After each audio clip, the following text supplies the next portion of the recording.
اللهم صل على سيدنا ومولانا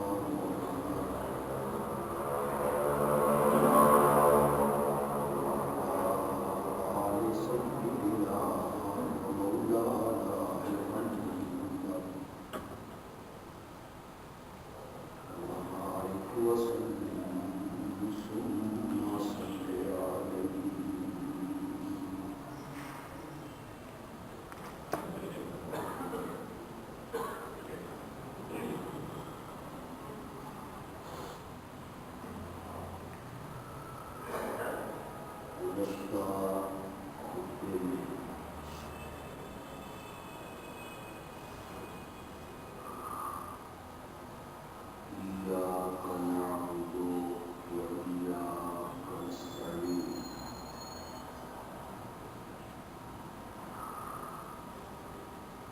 اس کی تفسیر کے سلسلے میں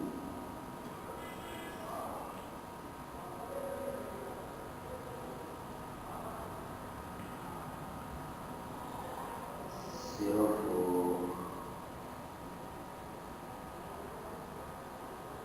اس مسئلے کی اہمیت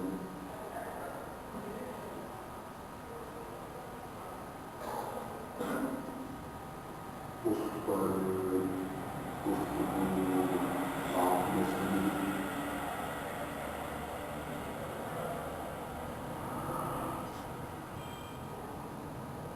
کہ سورۃ الفاتحہ کی یہ آیت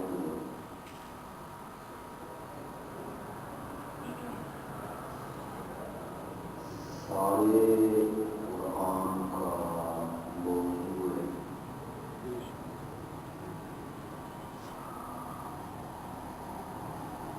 یہی قرآن کا دعویٰ ہے.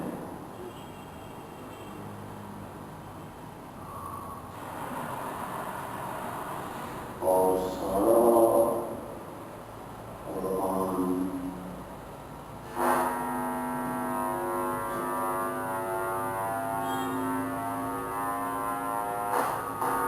اسی مسئلے کو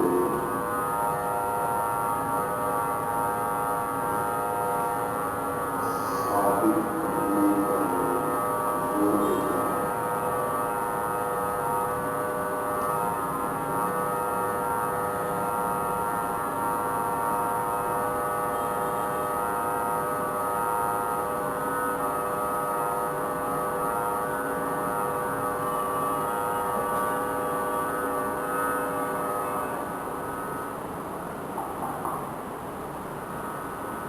آج کے خطبے میں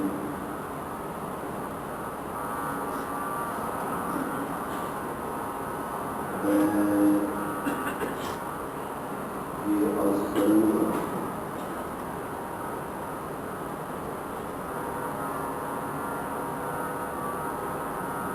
کہ عبادت کس چیز کا نام ہے.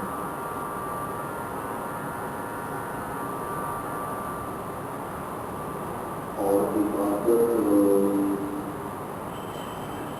کسے کہتے ہیں.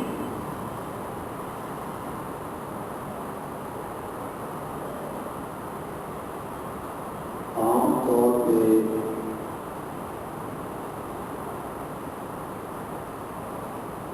اچھے خاصے پڑھے لکھے لوگ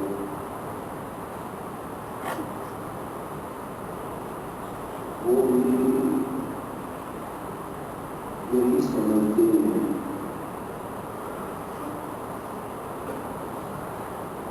کہ عبادت ہے نماز پڑھنا، روزے رکھنا،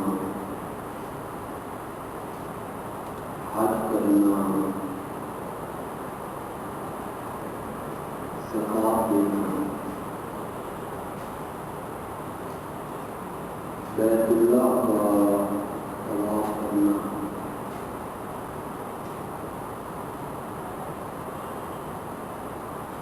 انہیں یہ غلط فہمی ہو جاتی ہے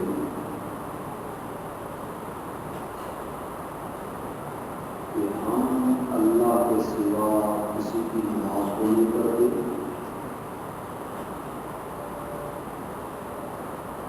ہم اللہ کے علاوہ کسی کی زکات کو نہیں دیتے، ہم اللہ کے سوا کسی کے نام پر روزہ کو نہیں رکھتے،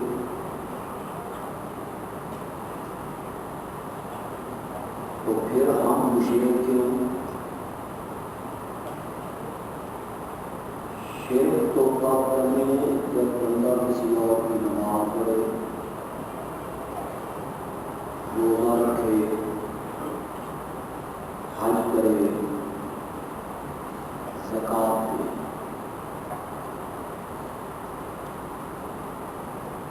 تو لوگ ان چیزوں کو عبادت سمجھتے ہیں۔ سمجھنے کی بات یہ ہے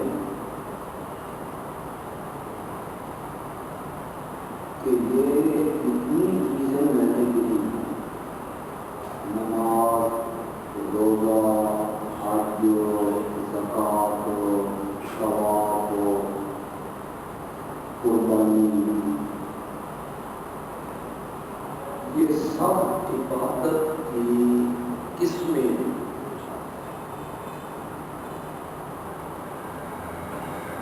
نماز بھی عبادت کی ایک قسم، روزہ عبادت کی ایک قسم،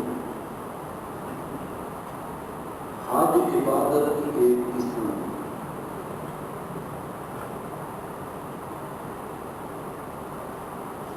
یہ جتنی عبادت کی اقسام ہیں انہیں ایک نظریہ اور ایک عقیدہ عبادت بنا رہا ہے۔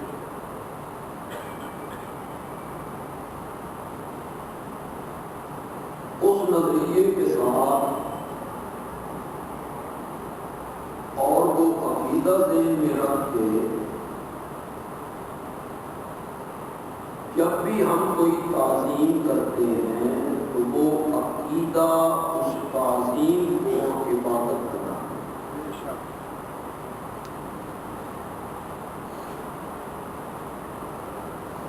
اور وہ عقیدہ یہ ہے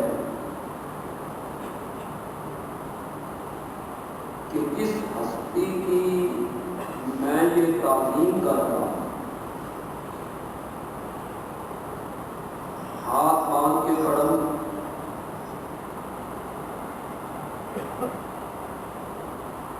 اس کے نام کی نظر دے رہا ہوں، اسے مصیبت میں پکار رہا ہوں،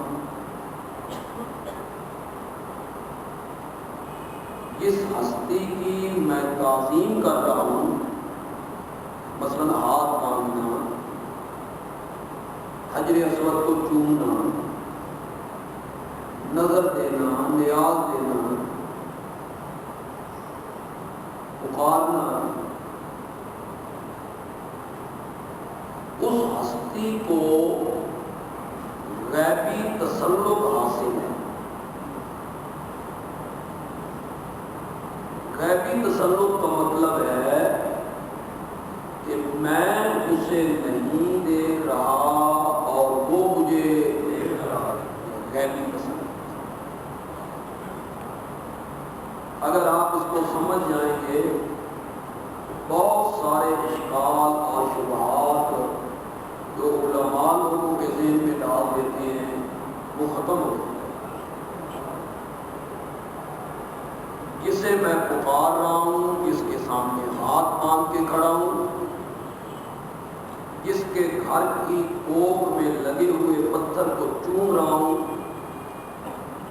اور جسے میں مصیبت میں، مشکل میں، دکھ میں، جنگ میں مدد کے لیے پکار رہا ہوں، اسے غیبی تسلط حاصل ہے، یعنی وہ عالم الغیب ہے، اس سے کوئی چیز مخفی اور پوشیدہ نہیں ہے، میں اسے نہیں دیکھ رہا لیکن وہ مجھے دیکھ رہا ہے، اور وہ ہستی مختار کل ہے، مالک ہے، میرا نفع نقصان اس کے اختیار میں، چاہے تو نفع دے دے چاہے تو نقصان پہنچا دے۔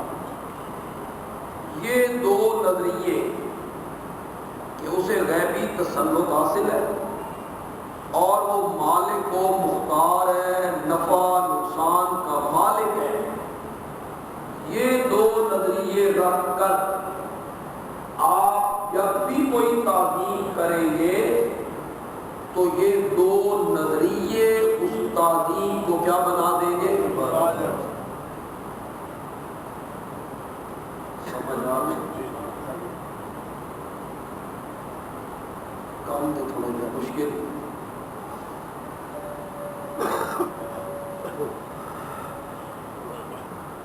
ایک آدمی اپنے والد کے سامنے ہاتھ باندھ کے کھڑا ہوتا ہے، والد صاحب بیٹھے ہیں، والدہ محترمہ سامنے ہیں، پیر صاحب سامنے ہیں،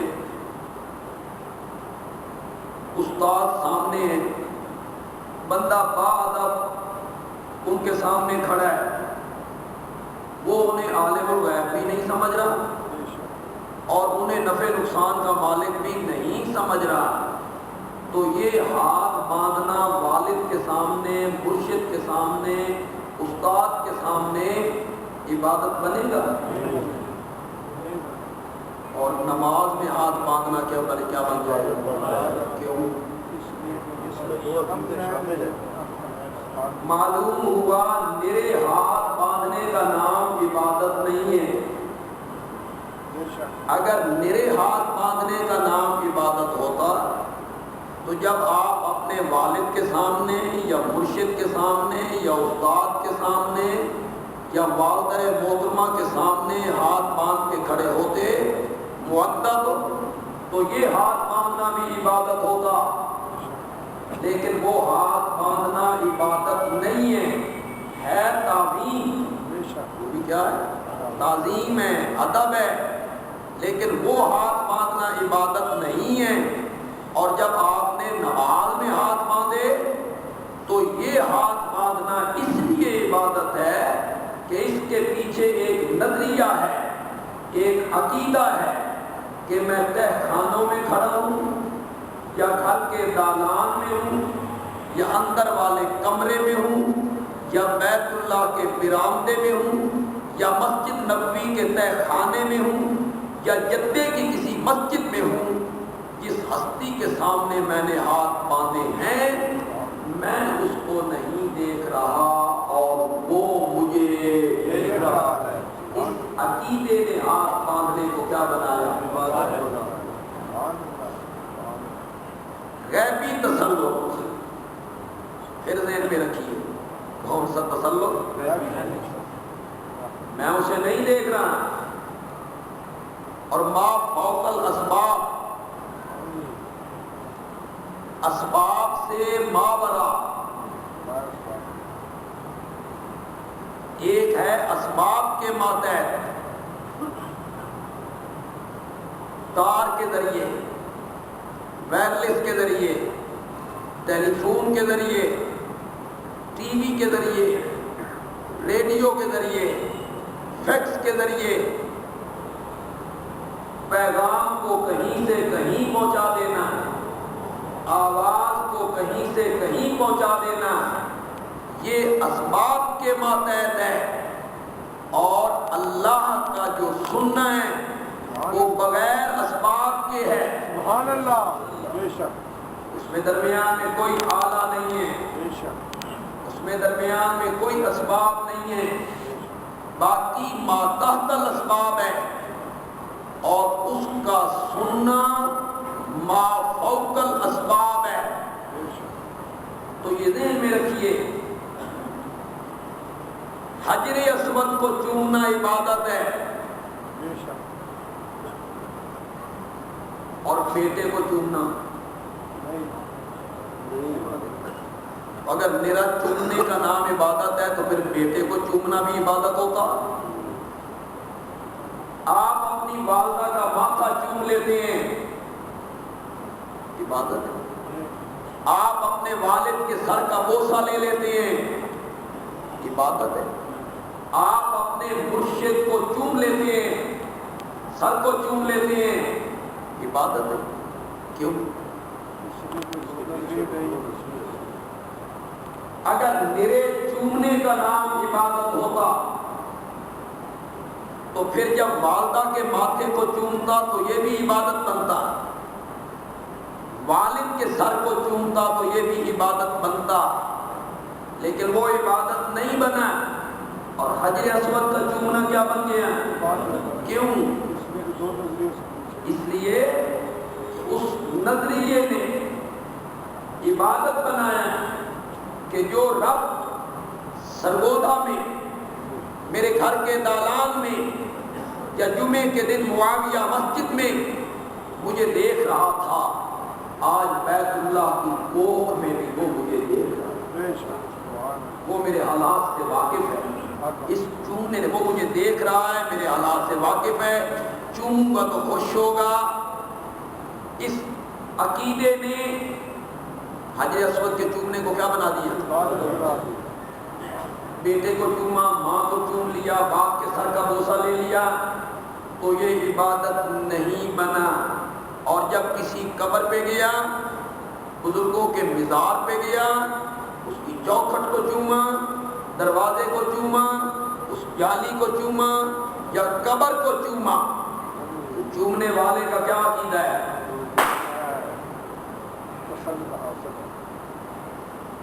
کہ میں صاحب قبر کو نہیں دیکھ رہا، لیکن وہ مجھے دیکھ رہا ہے، اور میں چوموں گا تو وہ خوش ہوگا، راضی ہوگا۔ تو یہ اس چوکھٹ کا چومنا، اس جالی کا چومنا، اس غلاف کا چومنا، یہ چومنا کیا بن جائے گا؟ کس کی؟ کلمے میں کیا پڑھا تھا؟ کہ میں اللہ کے سوا کسی کی عبادت نہیں۔ پتہ نہیں میں سمجھانے میں کامیاب ہوا یا نہیں، سمجھ آ گئی آپ؟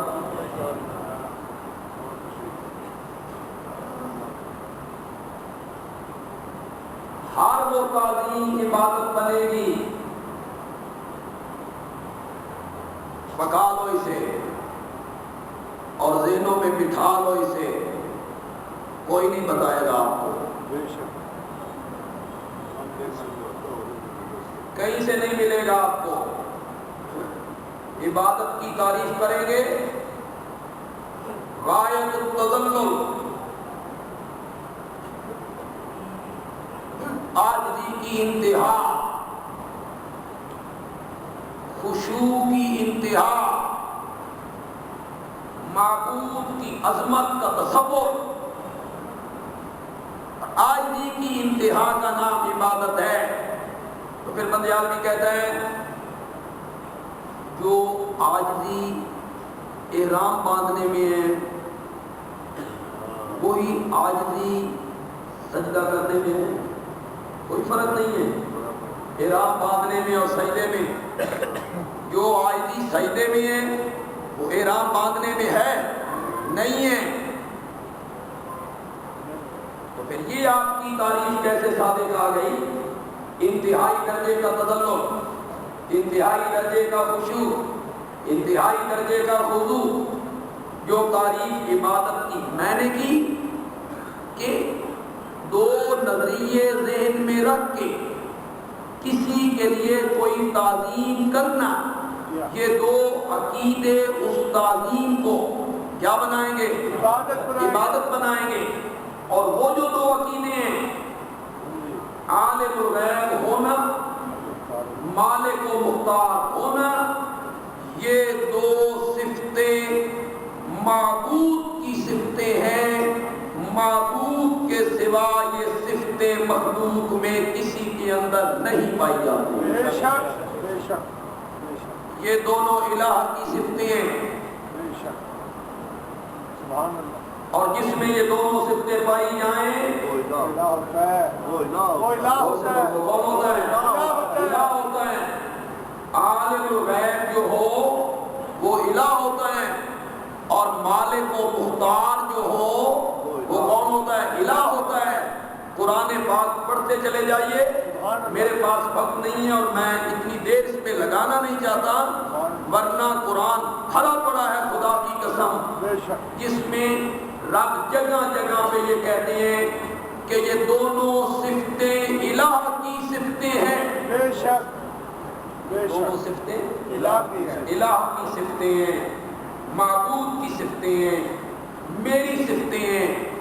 یہ دو صفات صرف اور صرف الہ میں پائی جاتی ہیں۔ بے شک اگر آپ نے یہ دو صفتیں یا ان میں سے ایک صفت اللہ کے سوا کسی اور میں مانی تو گویا کہ آپ نے اس کو کیا مانا؟ الہ مانا، الہ مانا۔ اور کلمے میں آپ نے کہا تھا لا الہ الا اللہ، سبحان اللہ، ماشاء یہ کیوں ہمیں الہ کا معنی سمجھانا پڑ گیا؟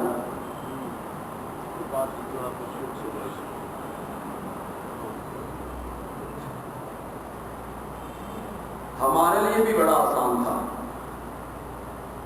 ہفتہ وار مجلس ذکر رکھتے،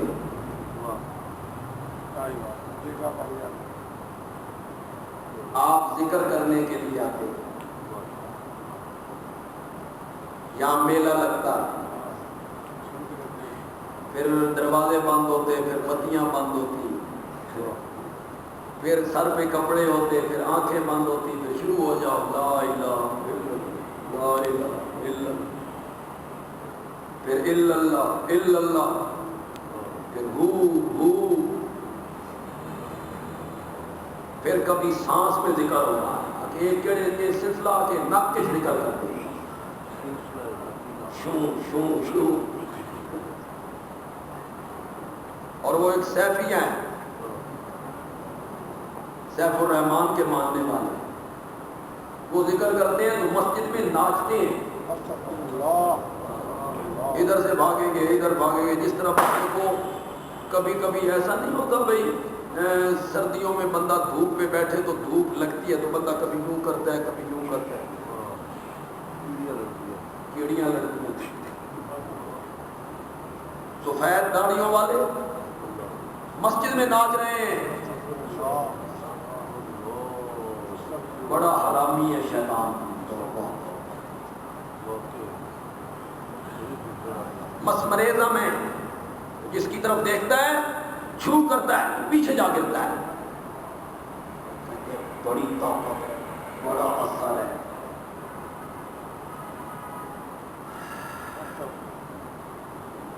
جو ذکر کے ساتھ کلمہ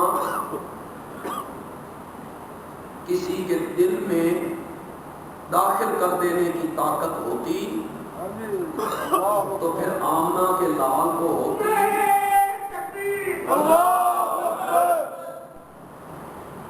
اس وقت نہران تو پہلے کپڑے لانا،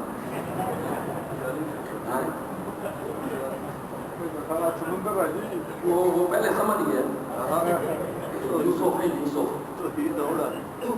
اس نے ہم سے دورہ تفسیر پڑھا ہوا، سبحان اللہ، سبحان اللہ، ہے یہ شہری آدمی، مزدور آدمی ہے، مزدور آدمی،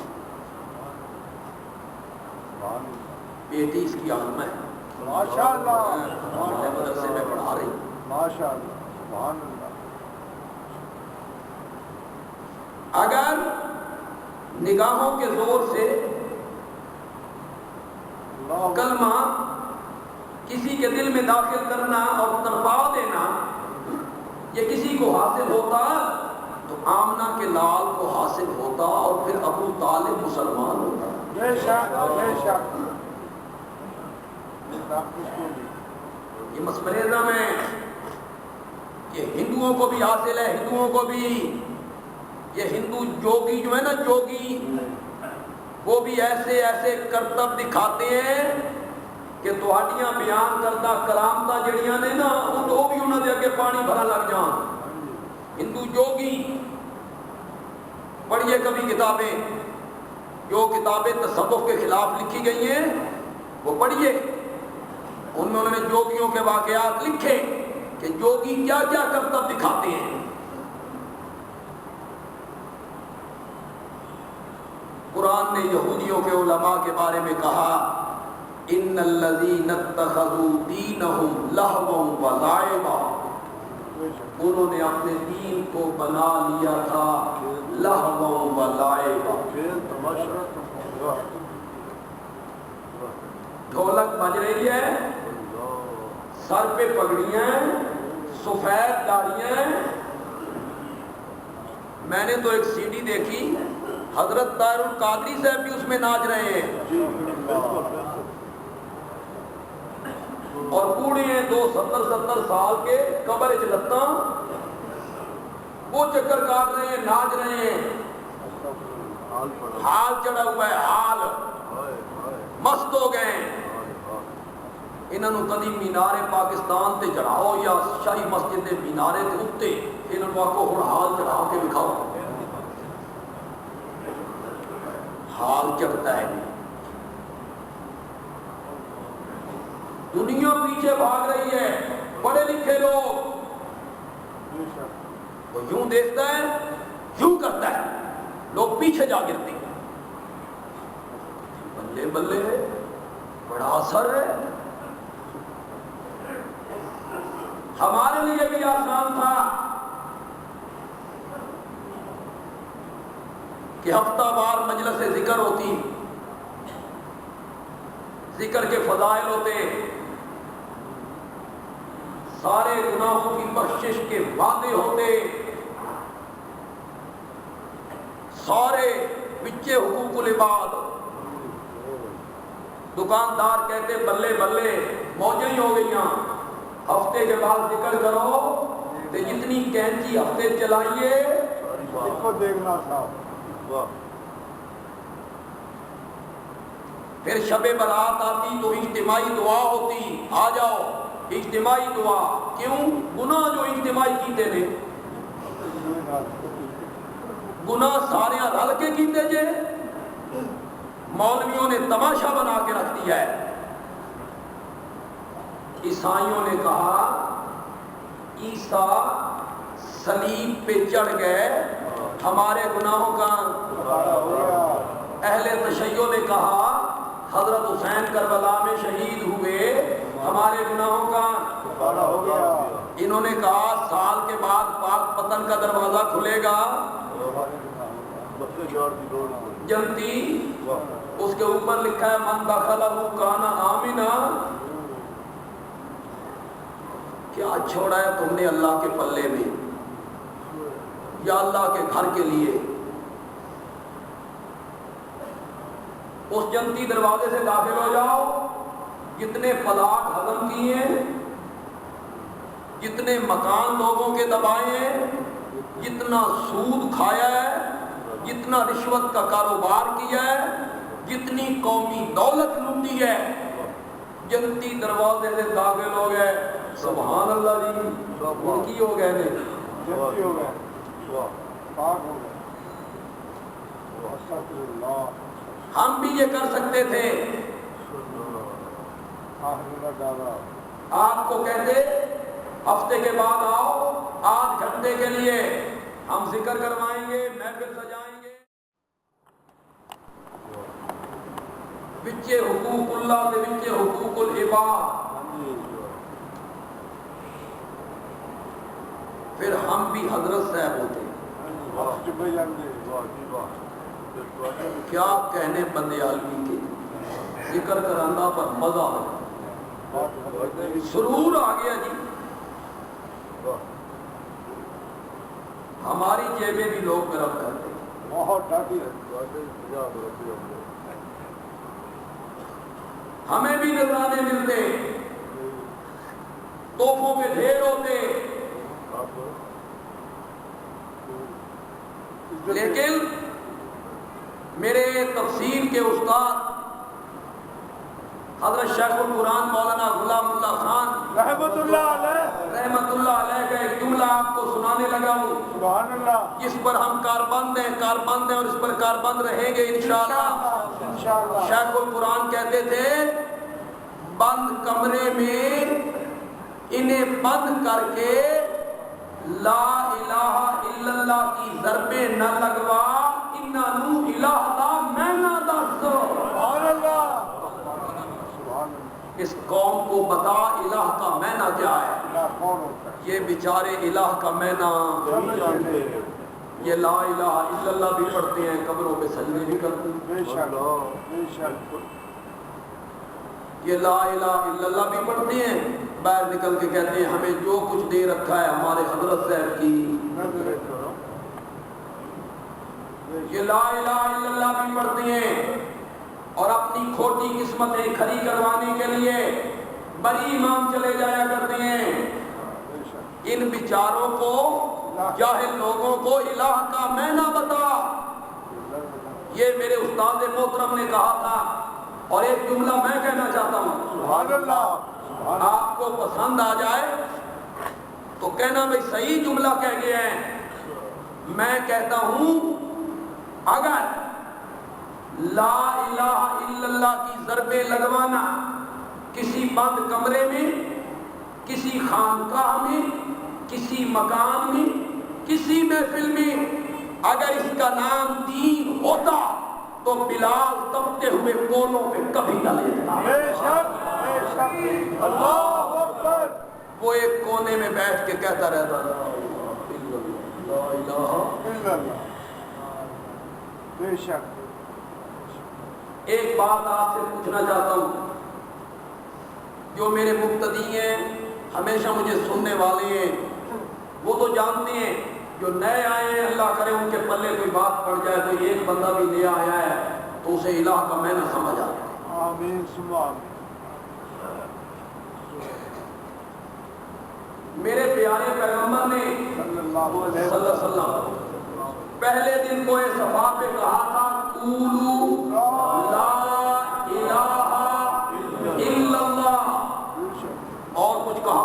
کچھ نہیں کہا، کچھ نہیں کہا، یہ جو لا الہ الا اللہ ہے، چار لفظ ہیں، لا الہ الا اللہ، اس میں کہیں ہے کہ وہ 360 بت جو بیت اللہ میں رکھے ہوئے ہیں وہ سجدے کے لائق نہیں، نہیں لکھا ہوا، نہیں لکھا ہوا، نہیں لکھا ہوا، وہ تمہاری پکاریں نہیں سنتے، نہیں لکھا ہوا، وہ نفع نقصان کے مالک نہیں ہیں۔ نہیں لکھا ہوا، حضرت ابراہیم کی مورتی بناتے ہو، حضرت ابراہیم تمہاری پکاریں نہیں سنتے، نہیں کہا، وہ عالم الغیب نہیں ہے، مالک و مختار نہیں ہے، ہے اس میں نہیں لکھا ہوا، ان چار لفظوں میں کوئی بات ہے؟ کوئی نہیں، بولو زور سے بولو۔ کوئی نہیں، 360 بتوں کے سجدے نہ کرو، ان کے نام کی نیازیں نہ دو، انہیں مصیبتوں میں مت پکارو، ان کے ہاتھ میں نفع نقصان نہیں ہے، کچھ بھی نہیں ہے۔ نہیں لکھا ہوا، پھر مجھے بھی تو سمجھاؤ مشرکین مکہ کو تکلیف کیوں ہوئی تھی؟ ہاں جی، وہ علاقہ میں جاننا چاہیے، بولو، جب میرا نبی ان کے معبودوں کا نام نہیں لیتا، بے شک، جب میرا نبی ان کے معبودوں پہ دیکھ نہیں کرتا، جب میرا نبی ان کے معبودوں کے متعلق یہ نہیں کہتا کہ وہ پکارے نہیں سنتے، مالک نہیں، مختار نہیں، مددگار نہیں، انہیں مت پکارو، میرا نبی جب پہلے دن یہ نہیں کہتا تو مشرکین مکہ کو تکلیف کیوں ہوئی کہ سب سے پہلا پتھر سکے چچا کے ہاتھ میں آیا، بے شک، اس نے گالی بھی نکالی، تبًّ لک سائر اليوم، بددعا دی، پتھروں کی بارش ہوئی، آمنہ کا لال لہو میں نہا گیا، اللہ اکبر، راستے میں کانٹے بچھنے لگے، گلے میں رسیاں ڈالی جانے لگی، رستے رکنے لگے، قتل کی تدبیریں ہونے لگی، وطن سے بے وطن ہونے کے مشورے ہونے لگے، گھر کے محاصرے ہونے لگے۔ کچھ مجھے بھی تو سمجھاؤ نا، مشرکین مکہ کو اس جملے سے تکلیف کیوں ہوئی؟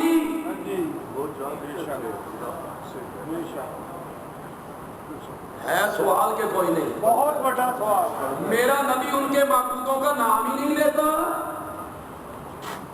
نہیں کہتا کہ وہ پکارے نہیں سنتے، مدد نہیں کرتے۔ میرا نبی تو کہتا ہے لا الہ الا اللہ۔ بس اس سے مشرکین مکہ کو تکلیف کیوں ہوئی؟ اس کے سوا کوئی جواب نہیں ہے، صرف ایک جواب ہے اس کا کہ مشرکین مکہ عربی دان تھے، بے شک عربی ان کی مادری زبان تھی، وہ الہ کا معنی جانتے تھے، الہ کا مفہوم جانتے تھے۔ انہوں نے دیکھا کہ آگے الہ ہے، پیچھے لا ہے، بے شک آگے الہ ہے پیچھے لا ہے، اور اس سے اگر اللہ کے ساتھ کوئی بچا ہے تو صرف اللہ بچا ہے۔ تو وہ صرف اللہ بچا ہے۔ ان کو سمجھ آ گئی کہ ان 4 لفظوں کا مطلب یہ ہے کہ وہ جو 360 بیت اللہ میں رکھے ہوئے ہیں انہوں نے پلے ہے اس لیے مارا۔ اور ہم چونکہ اردو دان ہیں، پنجابی دان، پنجابی سمجھتے ہیں، اس لیے ہم لا الہ الا اللہ بھی پڑھتے رہتے ہیں، غیر اللہ کی عبادت بھی کرتے ہیں، بے شک غیر اللہ کے سجدے بھی کرتے رہتے ہیں، انہیں غیر اللہ کو پکارتے بھی رہتے ہیں، ان کے نام کی نظر و نیاز بھی دیتے رہتے ہیں، اور یہ کہتے رہتے ہیں ہمیں جو کچھ دے رکھا ہے۔ حضرت صاحب اللہ اکبر، سبحان اللہ۔ میرے تفسیر کے استاد میں نے پہلے ذکر کیا شیخ القرآن مولانا غلام اللہ خان رحمت اللہ علیہ، سن 80 میں ان کا انتقال، 35,000 علماء کو قرآن کی تفسیر پڑھائی۔ سبحان اللہ، سبحان اللہ۔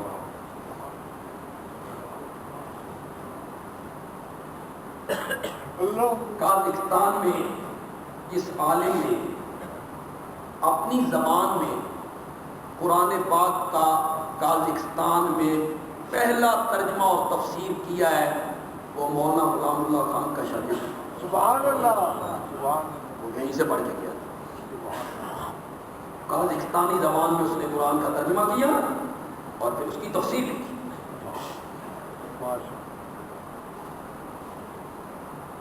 عالم تو دنیا میں بڑے آتے رہیں گے، لیکن عالم ہو اور بہادر ہو، شجاع ہو، دلیر ہو، نڈر ہو، میں نے اپنی زندگی میں غلام اللہ خان سے پڑھ کے بہادر کسی کو نہیں۔ سبحان اللہ۔ ہمارے ننیال میں بڑا کلیش ہے پرانا، صدی سے چلا۔ میرے پردادا آئے تھے ننیال میں، پھر میرے دادا، پھر میرے بڑے چچا، پھر میرے والد نے وہاں کچھ کام کیا، پھر اللہ نے اپنی رحمتاں نال سانوں تو کٹ لیا۔ یہ اتنے ہوندے آج بھی ملکاں دے پیچھے پئی ہوئے، سرمایہ دارانہ نظام ہے، جاگیردانہ نظام ہے۔ اللہ نے رحمتوں سے، اپنی مہربانیوں سے ہمیں وہاں سے نکال دیا۔ میرے والد صاحب نے ہجرت کی تو بندیال میں ہمارا جلسہ ہو، علماء آئے تو وہاں تو ہماری مخالفت ہے۔ اس زمانے میں تو بہت زیادہ مخالفت تھی، ایک دوسرے کی محلوں میں نہیں جاتے تھے، ساڈا محلہ وکھرا تے انہوں نے محلہ وکھرا۔ مولانا غلام اللہ خان بندیال آئے اور کسی کو بتائے بغیر اللہ اکبر، اکیلے اللہ، پیدل چل کے ان کے محلے میں جا پہنچے۔ جی ہاں، وہاں نیچے کچھ ملک کھڑے تھے زمیندار، ان سے پوچھتے ہیں کہ میں نے آپ کے مولانا سے ملنا ہے، ایک مسئلہ پوچھا۔ انہوں نے کہا تم کون ہو؟ انہوں نے کہا میں کیمل پور میں ایک علاقہ ہے اس کا نمبردار ہوں۔ حضرت شیخ القرآن اپنے علاقے کے نمبردار تھے، بڑے ذمہ دار تھے۔ دریا وہاں ایک پنڈ ہے، دریا حضروں کے ساتھ، تو میں بھی ذمہ دار ہوں، اپنے علاقے کا نمبردار ہوں۔ مجھا دیا کہنا ہوں۔ انہوں نے ملکوں نے کہا بھائی یہ بھی زیادہ بھلا کے مولانا اوپر بیٹھے ہوئے تھے، وہ لے گئے۔ انہوں نے کہا جی یہ کیمل پور کے ایک علاقے سے آئے ہیں، نمبردار ہیں، ذمہ دار ہیں، کوئی مسئلہ پوچھنا چاہتے ہیں، انہیں مسئلہ بتاؤ۔ ہمارے جو علاقے کے وڈیرے ہیں نا، رکھ رکھاؤ والے بڑے بندے، ہاں یہ نہیں ہے بے رکھ رکھاؤ، یعنی مہمان نوازی، دوسروں کا احترام، دوسروں کا ادب، اس میں مثال ہی کوئی۔ حضرت پوچھا ہاں جی کیا مسئلہ پوچھنا ہے آپ نے؟ انہوں نے کہا جی میں نے لا الہ الا اللہ کا معنی پوچھنا۔ سبحان اللہ، سبحان اللہ، لا الہ الا اللہ کا معنی پوچھنا ہے۔ اس وقت تو ایڈا بڑا ہو گیا تے نالے لا الہ الا اللہ کا معنی نہیں آتا؟ انہوں نے کہا جی مجھے نہیں آتا، یہ معنی بتا۔ اس نے کہا نہیں کوئی معبود مگر اللہ۔ انہوں نے کہا مولانا نہیں کوئی، یہ میری زبان ہے، مجھے پتہ چل گیا نہیں کوئی کیا مطلب، مگر میری زبان ہے، میں سمجھ پتہ لگ گئی کہ مگر کس بات ہے، اللہ اس کا نام ہے۔ مولانا یہ معبود کیا ہے؟ اللہ اکبر، اللہ اکبر، یہ تو میری زبان نہیں، یہ نہ اردو نہ پنجابی، یہ ہے عربی، الہ بھی عربی، معبود بھی عربی۔ آپ نے عربی کا ترجمہ عربی میں کر دیا۔ مولانا کہتے ہیں نہیں کوئی عبادت کے لائق مگر اللہ۔ اب انہوں نے معبود کا ترجمہ کر دیا عبادت کے لائق۔ انہوں نے کہا نہیں کوئی، سمجھ آ گئی، لائق بالکل مجھے سمجھ آ گئی لائق کا کیا مطلب ہے، مگر سمجھ آ گئی اللہ اس کا نام ہے۔ مولانا یہ عبادت کیا ہے؟ سبحان اللہ، عبادت تو نہ اردو ہے نہ پنجابی، یہ کیا ہے؟ عربی۔ تے میں کیمل پور دا جٹ، مجھے عربی کا کیا پتا ہے کہ عربی کیا ہوتی، عبادت کیا ہوتی ہے؟ اس نے کہا نہیں کوئی پرستش کے لائق مگر اللہ۔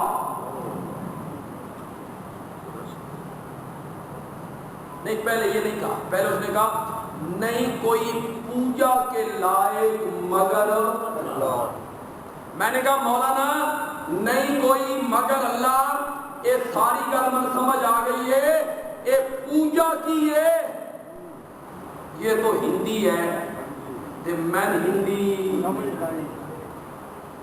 مجھے تو ہندی کا کوئی پتہ نہیں ہے، ہندی میں پوجا کیا ہوتی ہے؟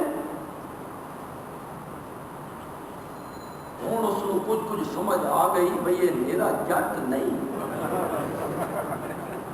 یہ یملا بڑھایا، یہ جٹ۔ اس نے کہا نہیں کوئی پرستش کے لائق مگر اللہ، نہیں کوئی۔ تو میں نے کہا نا کہ شیخ القرآن بالکل بے دھڑک آدمی ہے، سبحان اللہ، یعنی ڈر خوف، اب بیٹھے ان کے گھر ہیں اکیلے، جب اس نے کہا نہیں کوئی پرستش کے لائق، انہوں نے کہا مولانا ایڈی ساری پوجا تو من سمجھ آئی نہیں، تو ایڈا سارا پرستش کا نام۔ مولانا پرستش فارسی ہے اور میں کیمل پور دا جٹ ہاں، میں فارسی، نہیں آتی فارسی، فارسی میں پرستش کسے کہتے ہیں؟ مجھے کیا پتا ہے، یہ کوئی ایرانی بتائے؟ اب اسے یقین ہو گیا کہ یہ نمبردار نہیں، میرا جٹ نہیں. اسے پتا تھا نا بھی آج جلتا ہے جو بندیوں کا، تو فٹ کہتا ہے تو مولوی غلام اللہ خان کے نہیں؟ اللہ اکبر اللہ اکبر. انہوں نے کہا اس کو چھوڑ کہ میں کون ہوں، مجھے الہ کا میں نہ بتا، میں نہ بتا الہ کا. اس نے اپنے طالب علموں کو ذرا اشارہ کیا، بھائی ذرا بھیا گزر پر تھوڑی جی مرمت کرو. میں آخیا مولانا یہ مار کے سمجھانا نے نا کہ میں سمجھ آؤں تے یہ انج سمجھانا نے تے من کک سمجھ نہیں آئے ویلا کا میں نہ کیا.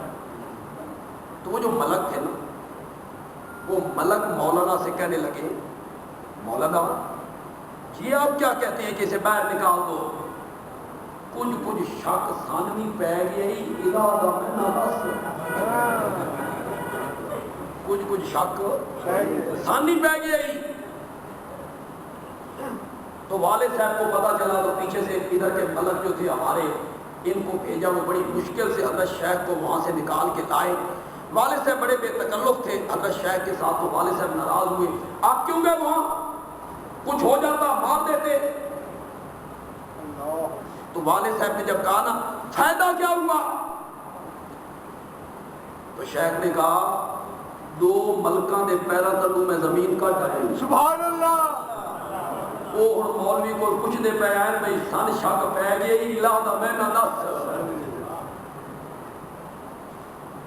سبحان اللہ. تو کیا سمجھ آئی آپ کو؟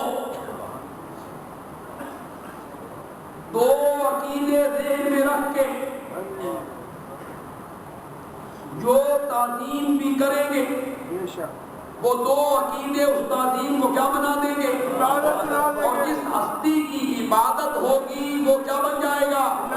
معبود بن جائے گا.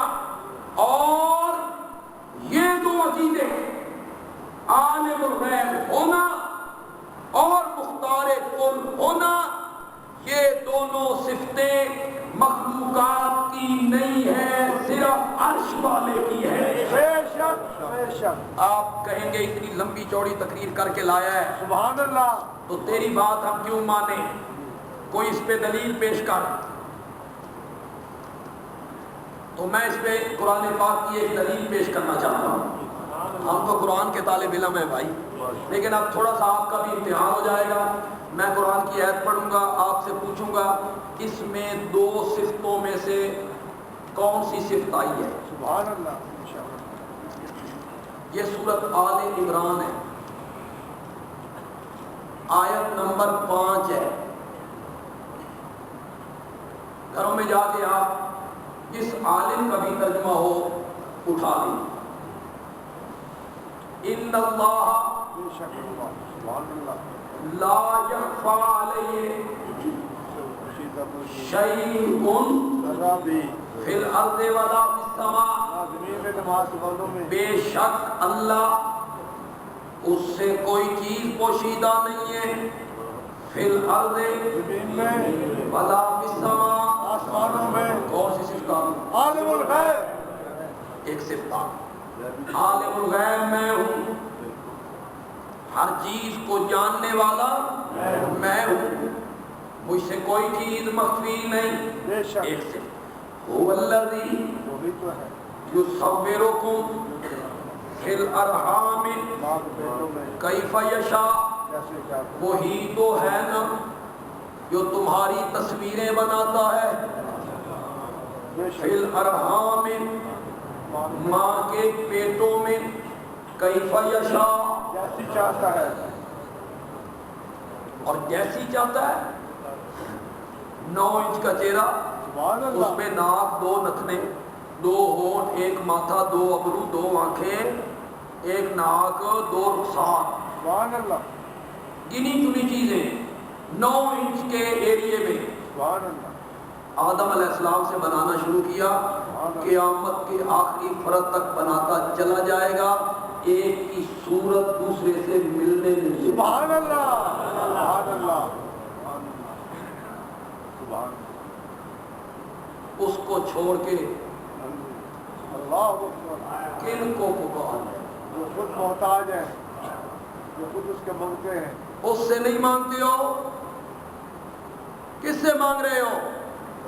هو الذی یصورکم فی الارحام، وہی تو ہے جو تمہاری تصویریں بناتا ہے، فی الارحام، ماں کے پیٹوں میں، کیف یشاء، چاہتا ہے، اس طرح چاہتا ہے، کیسی بنائی؟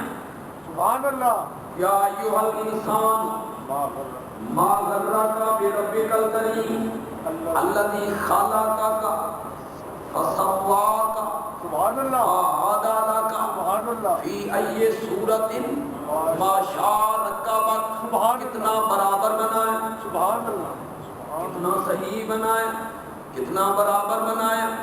یہاں اللہ کہتے ہیں زمین و آسمان کی کوئی چیز مجھ سے مخفی نہیں، عالم الغیب میں ہوں، ماں کے پیٹوں میں 3 اندھیروں میں بے شک، اس جھلی میں بند کر کے تیری تصویریں میں بناتا ہوں، مالک و مختار بھی میں ہوں۔ یہ 2 صفتیں ذکر کر کے اللہ ساتھ ہی کہتے ہیں لا الہ الا ہو، سبحان اللہ، لا الہ الا ہو۔ اگر یہ دونوں صفتیں میری ہیں کوئی اور الہ تو نہیں، پھر مانو نا میرے سوا الہ۔ کوئی نہیں، سبحان اللہ، تو جہاں اللہ 2 صفتوں کا ذکر کرے گا وہاں اللہ اپنی الوہیت کو ذکر کریں گے۔ صرف ایک جگہ آپ کو دکھانا چاہتا ہوں، وقت کی قلت پاؤں کی زنجیر بن رہی ہے۔ سورۃ طٰہٰ 16واں پارہ اور اس کی آیت نمبر ہے 6۔ آپ نے بتانا ہے کون سی صفت ہے۔ لَهُ مَا فِي السَّمَاوَاتِ سبحان اللہ، وَمَا فِي الْأَرْضِ وَمَا بَيْنَهُمَا وَمَا تَحْتَ الثَّرَىٰ، اسی کا ہے، بے شک، اسی کا ہے، خلقاً و ملکاً و ملکاً و تدبیراً و اختیاراً، اسی کا ہے، ہر لحاظ سے اسی کا ہے جو کچھ آسمانوں میں ہے، اور اسی کا ہے جو کوئی زمین میں ہے، اور اسی کا ہے جو کوئی زمین و آسمان کے درمیان ہے، وما تحت الثریٰ، اور اسی کا ہے جو گیلی مٹی کے نیچے ہے، اسی کا ہے۔ مختار کل، مالک میں ہوں، مختار میں ہوں، ہر چیز میری ہے، ہر چیز کا اختیار میرے پاس ہے۔ آگے کہا وَإِن تَجْهَرْ بِالْقَوْلِ، اگر تو بلند آواز سے بات کرے، پکارے، تو کیا فائدہ ہے؟ کیا فائدہ ہے بلند آواز سے پکارنے کا؟ فَإِنَّهُ يَعْلَمُ السِّرَّ، اس لیے کہ وہ تو جانتا ہے راز کو بھی، وہ تو جانتا ہے راز کو بھی، وَأَخْفَى، اور راز سے بھی زیادہ چھپی ہوئی چیز، بے شک وہ جانتا ہے۔ اللہ اکبر، اللہ اکبر۔ راز کیا ہے؟ میرے دل میں آ گیا، نہ میرے بھائیوں کو پتا ہے، نہ میری بیوی کو پتا ہے، نہ میرے دوستوں کو پتا ہے، یہ راز ہے، صرف مجھے پتا ہے۔ یہ بڑی مخفی چیز ہے، بڑی مخفی چیز ہے۔ مولا یہ اخفا کیا ہے؟ اللہ اکبر، اللہ، راز سے بھی زیادہ پوشیدہ، واہ قرآن۔ سبحان اللہ، مولا تیرا شکر ہے تو قرآن ہی بھیجیا سی۔ سبحان اللہ، فرمایا اخفا کیا ہے؟ راز سے بھی زیادہ پوشیدہ چیز۔ فرمایا راز وہ ہوتا ہے جو تیرے دل میں آ گئے، تجھے پتہ ہے، کسی اور کو پتہ نہیں ہے۔ اور اخفا کیا ہے؟ وہ راز ابھی تیرے دل میں بھی نہیں آیا، بے شک، سال کے بعد آئے گا، 5 سال کے بعد آئے گا، 10 سال کے بعد آئے گا۔ اس آنے والے راز کو میں اب جانتا ہوں۔ سبحان اللہ، انہ یعلم السر واخفی، راز بھی میں جانتا ہوں، راز سے زیادہ مخفی چیز بھی۔